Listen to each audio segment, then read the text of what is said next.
Alors, le manifeste d'attaque, que tout le monde connaît, hein, dans sa forme 4 pages ici, s'intitule Manifeste altermondialiste. Hein. Bon, c'est aussi un manifeste dont on peut dire qu'il est antilibéral. Et d'ailleurs, les couleurs sont annoncées très très vite, puisque, on voit le sous-titre ici, abattre les 7 piliers du néolibéralisme. Hein. Alors, bon, l'ensemble de l'argumentation est très bâti sur cette idée de lutte, de résistance contre le néolibéralisme. D'abord, première chose, qu'est-ce que c'est que le néolibéralisme? Le néolibéralisme, on commence à le savoir au sein d'Attaque.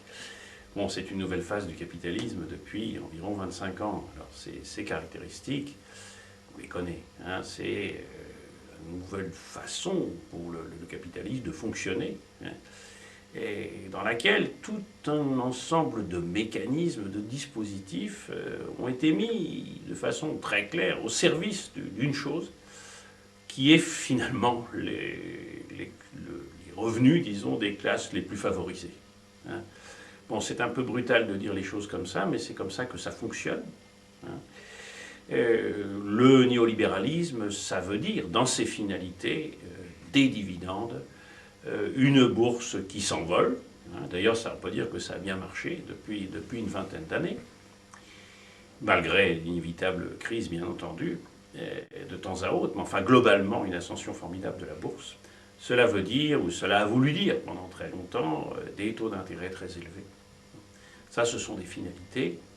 Et donc, tous les revenus de ce qu'on peut appeler le capital ont formidablement augmenté avec le néolibéralisme. Mais ces moyens, eh bien, ces moyens, ce sont d'abord une nouvelle manière de gérer les entreprises.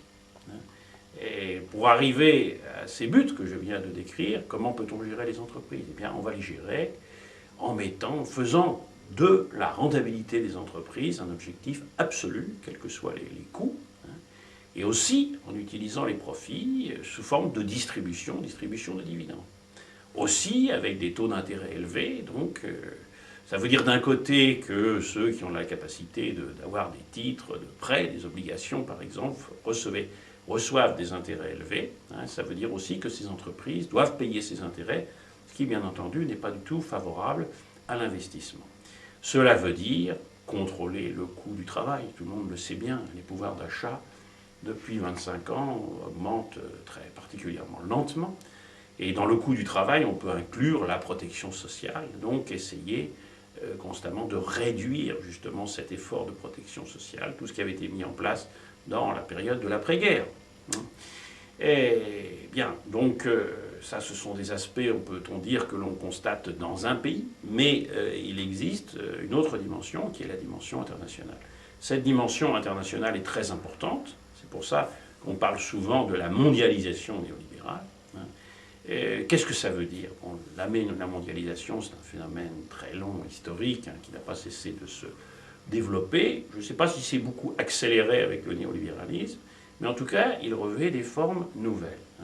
Et là, il y a deux aspects, bien entendu, qui sont premièrement l'ouverture des frontières commerciales. Ça veut dire la capacité de faire du commerce, d'importer, d'exporter, et cela entre des pays qui peuvent être des pays complètement différents, comme les États-Unis, le Guatemala, je ne sais quoi.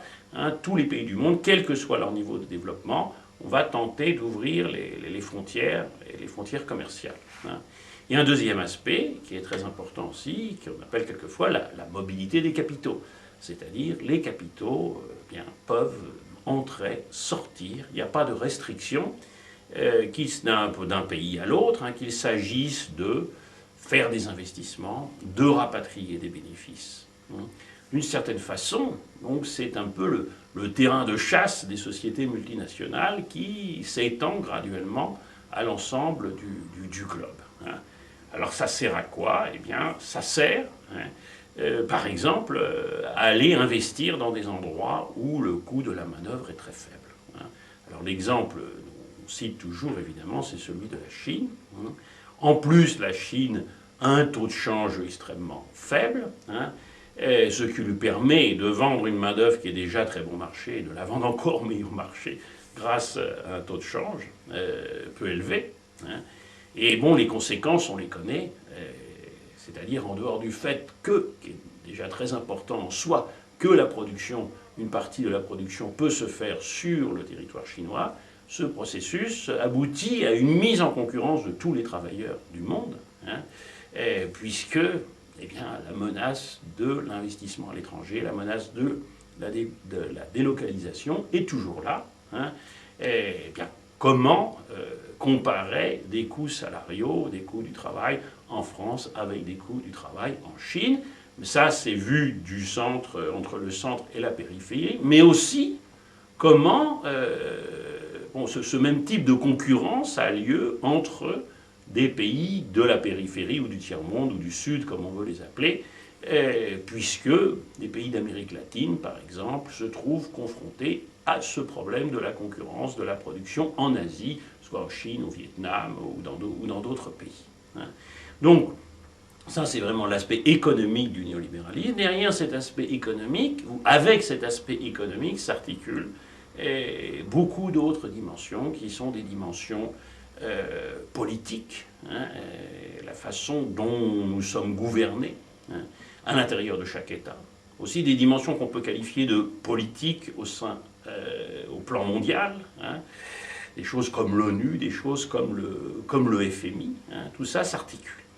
Alors, dans cet ordre néolibéral, bien, il y a une rupture très très forte, bien entendu, par rapport à la période de l'après-guerre, hein, qui était une période qui avait beaucoup de défauts, mais qui avait aussi certaines qualités en termes de progression de pouvoir d'achat, en termes de protection sociale, en particulier dans nos pays. Hein.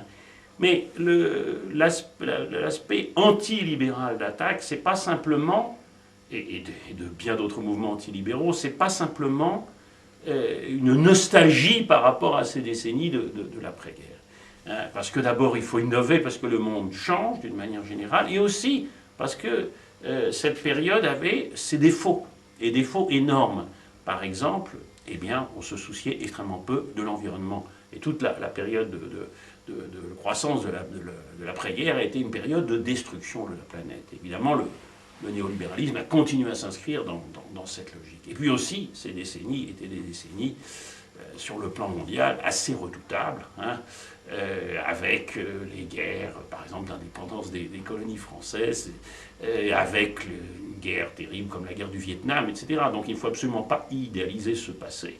C'est bien pour ça qu'un document comme le Manifeste, hein, un document antilibéral, ne peut pas simplement se définir comme un retour à des pratiques antérieures au néolibéralisme, mais il est porteur d'une capacité énorme d'innovation, d'aller plus loin, de ne pas rentrer dans toutes ces insuffisances, défauts de la période antérieure.